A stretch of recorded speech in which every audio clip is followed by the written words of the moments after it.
yang katakan bahwa orang yang sampai saat terakhir tidak menyesali dosanya akan binasa untuk selama-lamanya dan tak punya harapan lagi.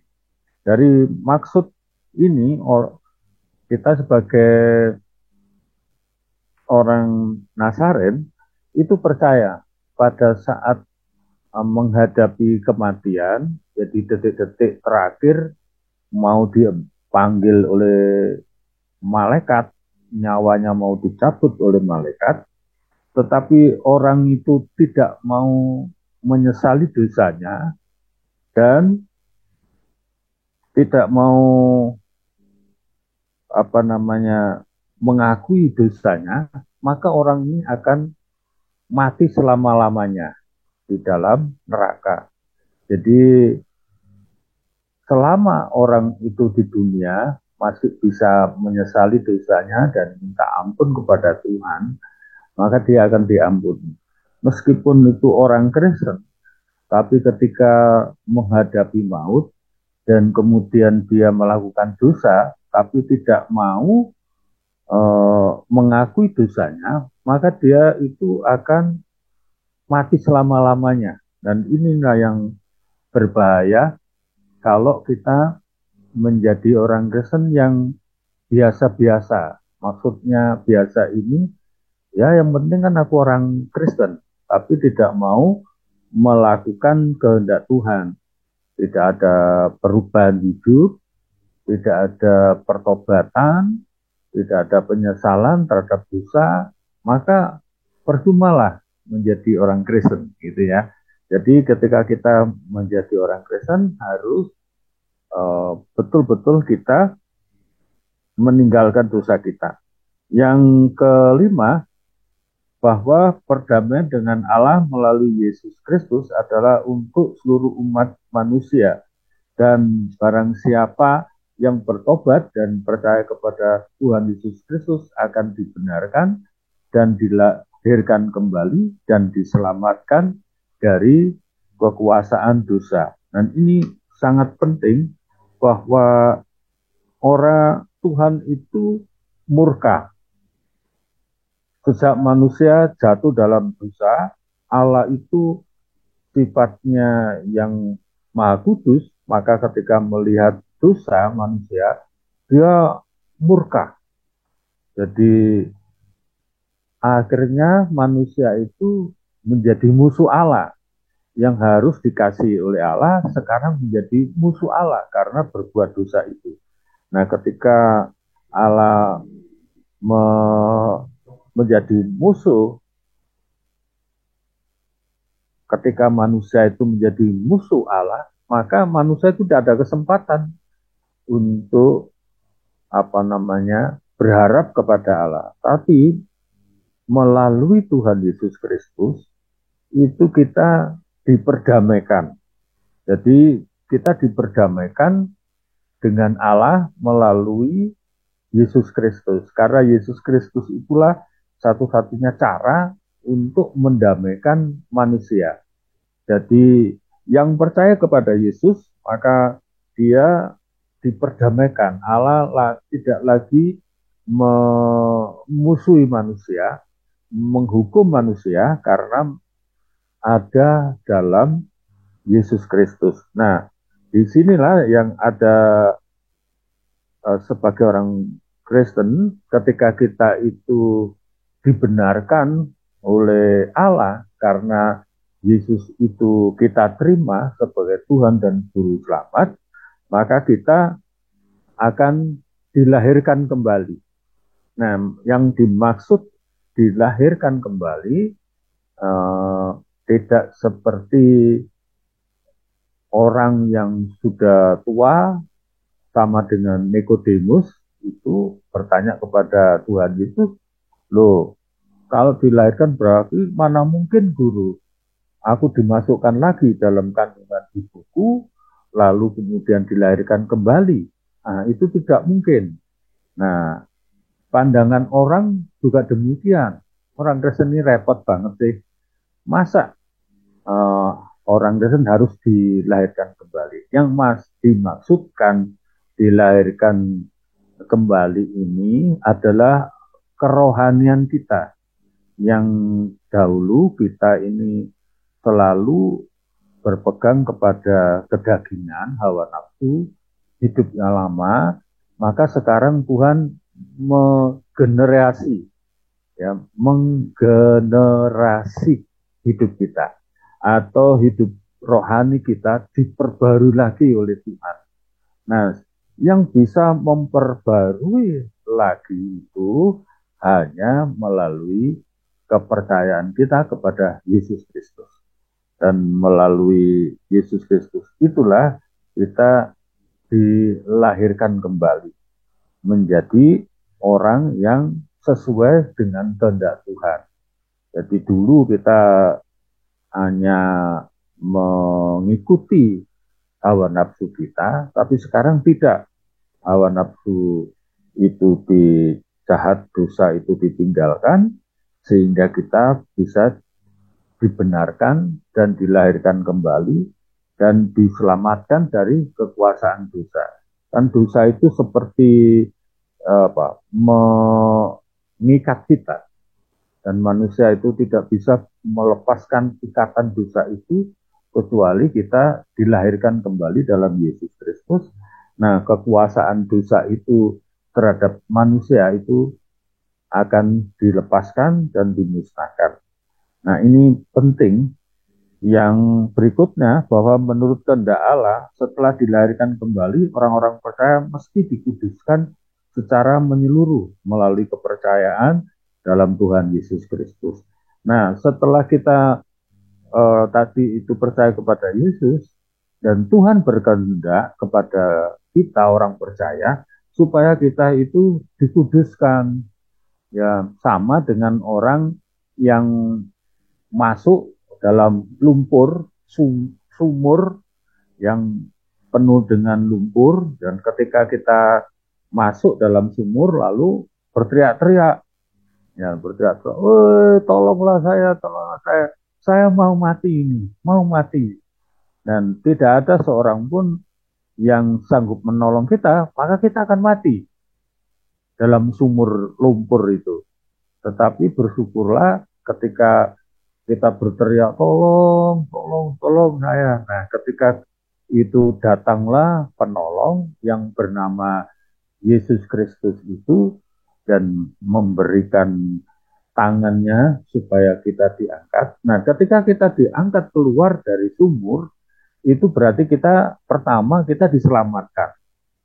Ya, itu diselamatkan karena kita kalau nggak dikeluarkan dari lumpur pasti mati.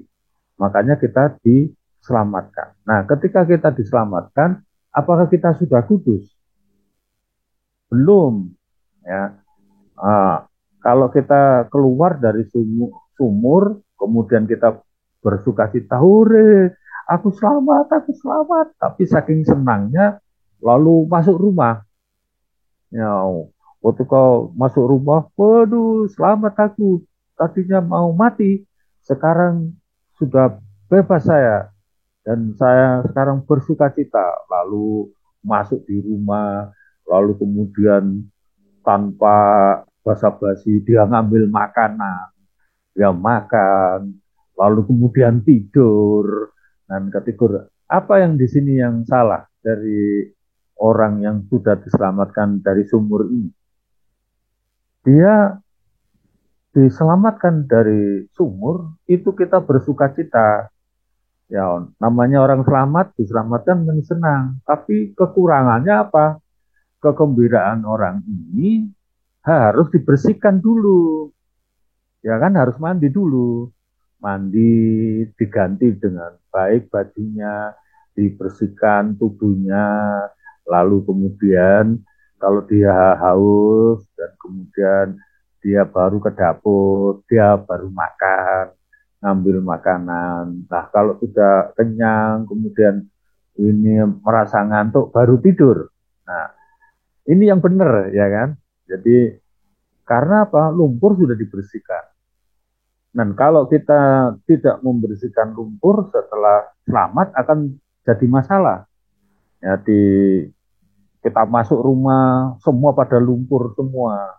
Kaki masih lumpur, kita ngambil makanan, makanan juga jadi kena kotor, kena lumpur. Apalagi tidur, wah spraynya bisa kotor semua karena kena lumpur. Nah, ini kekurangan dari orang yang diselamatkan. Nah, Tuhan Yesus mengendaki setelah kita itu dilahirkan kembali, maka Tuhan mengendaki kita dikuduskan.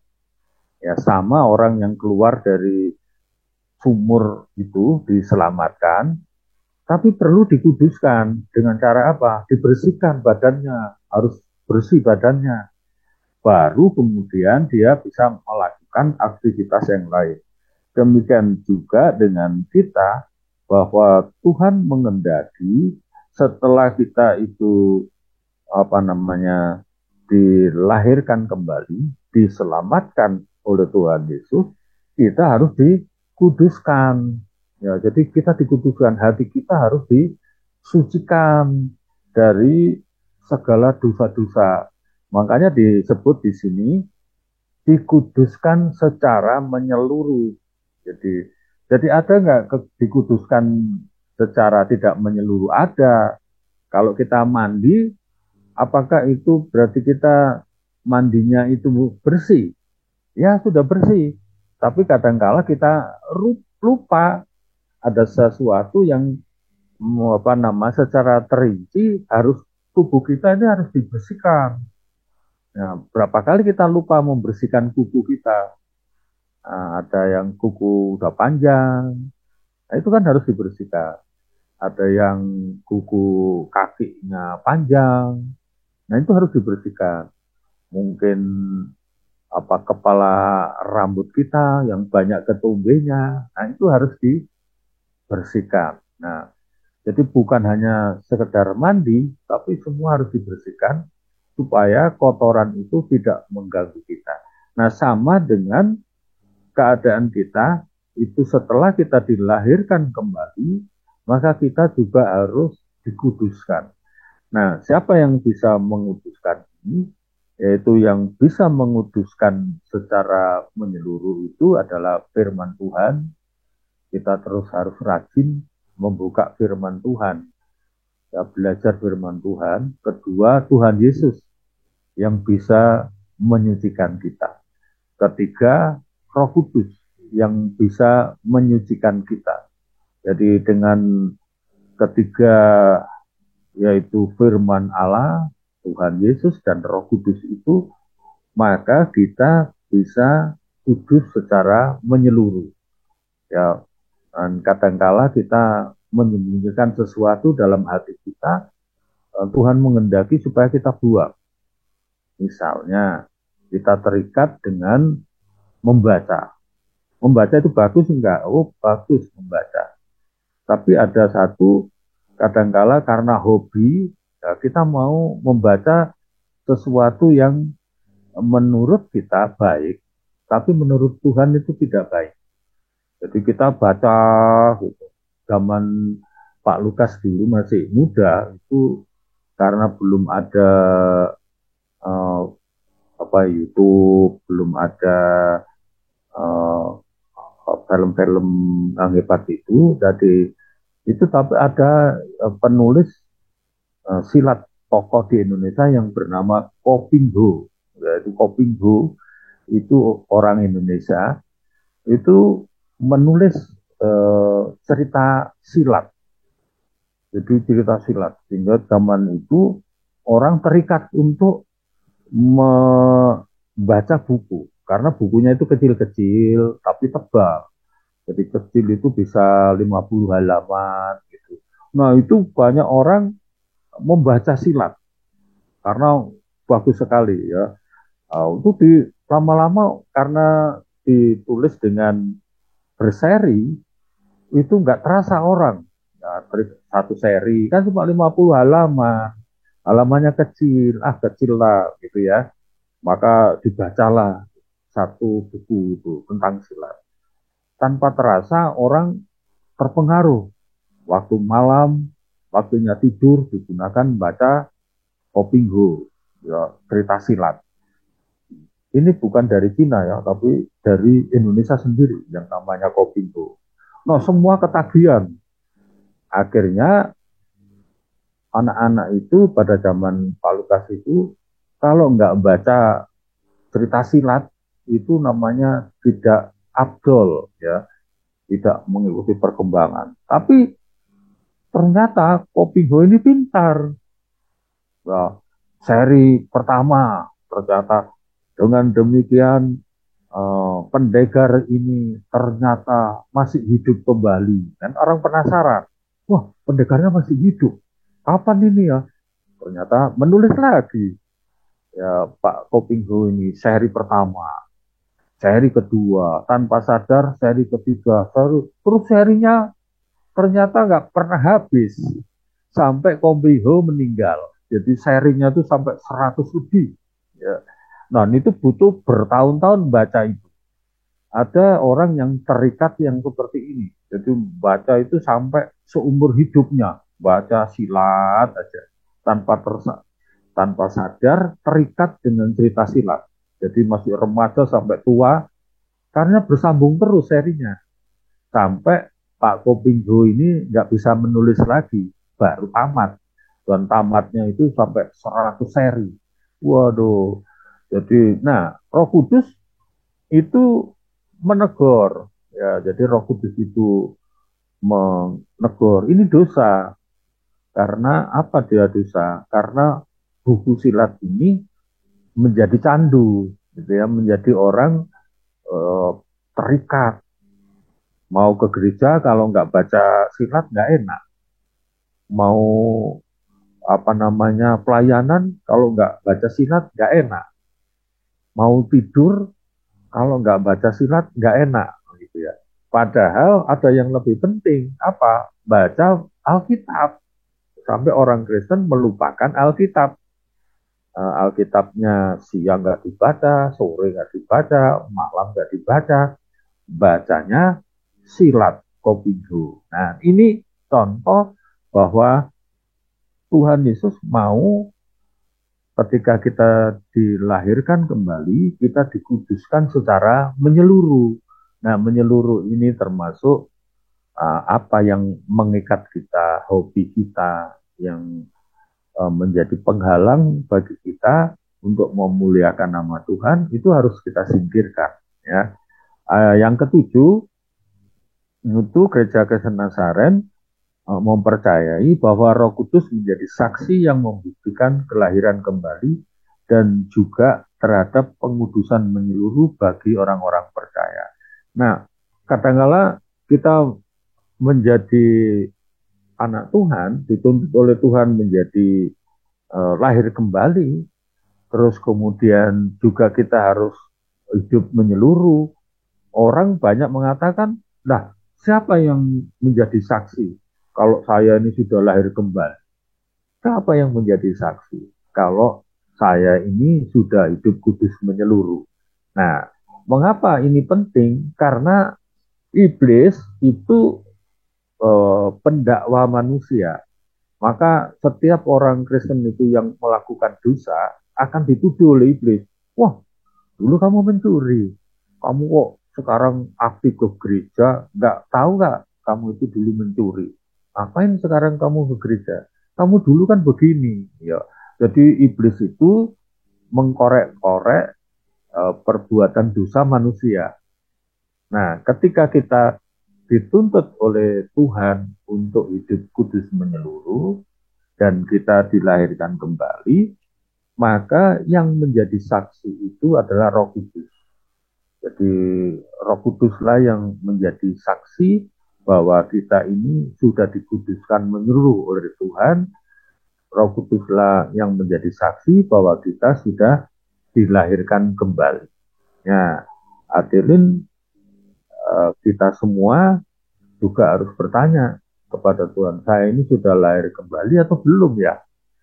Apakah saya ini sudah dikuduskan secara menyeluruh atau belum ya? Maka ini harus menjadi pertanyaan bagi kita dan menjadi pergumulan kita. Kita harus bertanya kepada Tuhan. Tanyalah kepada Tuhan, Tuhan, saya ini sudah dikuduskan belum ya? Kalau kalau belum, maka Tuhan akan memberi tanda kepada kita. Kalau sudah, Tuhan juga akan memberikan tanda bagi kita bahwa kita ini sudah lahir kembali dan dikuduskan. Yang ayat 8. Yang ke-8 ini, Gereja Kristen Nasaren itu percaya bahwa Tuhan kita akan kembali, orang mati akan dibangkitkan, dan penghakiman terakhir akan dilaksanakan. Jadi ini tentang Tuhan Yesus yang berjanji kepada murid-muridnya, dia akan kembali ke surga, ke rumah Bapa, dan nanti akan kembali lagi.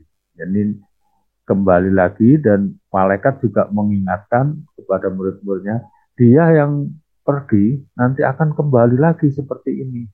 Nah, kembali artinya bahwa Tuhan Yesus nanti akan datang yang kedua kali. Ini orang Kristen Nasaren ini percaya Tuhan Yesus itu pasti datang kembali.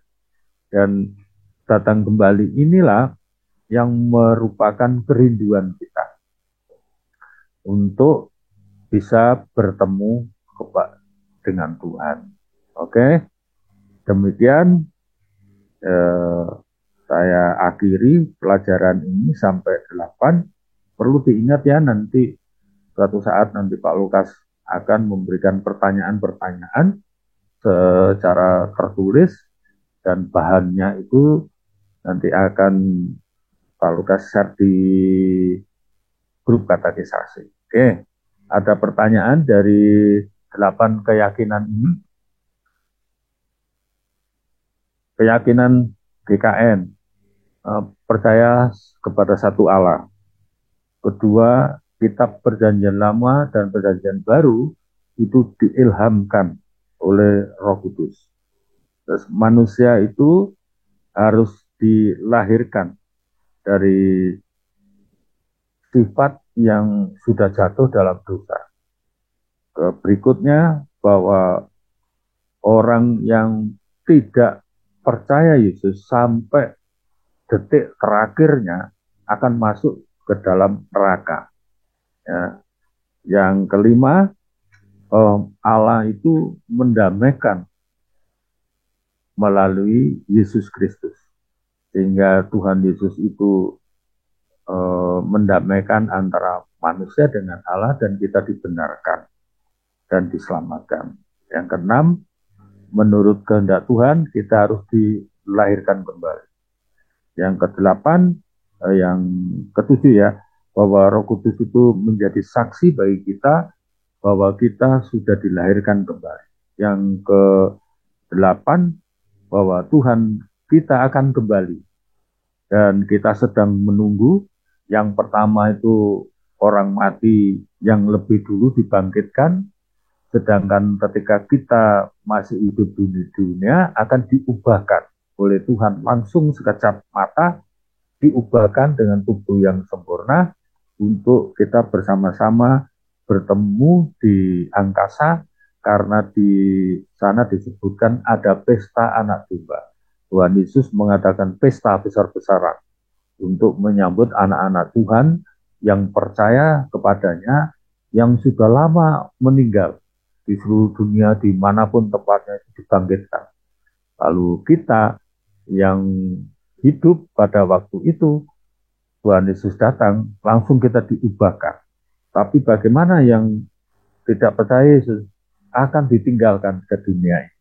Dan ketika tertinggal di dunia, maka ada penghakiman, yaitu penghakiman yang terakhir yang akan dilaksanakan oleh Tuhan, yaitu orang yang tidak percaya akan masuk di dalam neraka untuk selama-lamanya.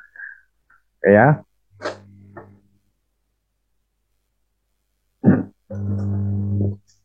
ada pertanyaan?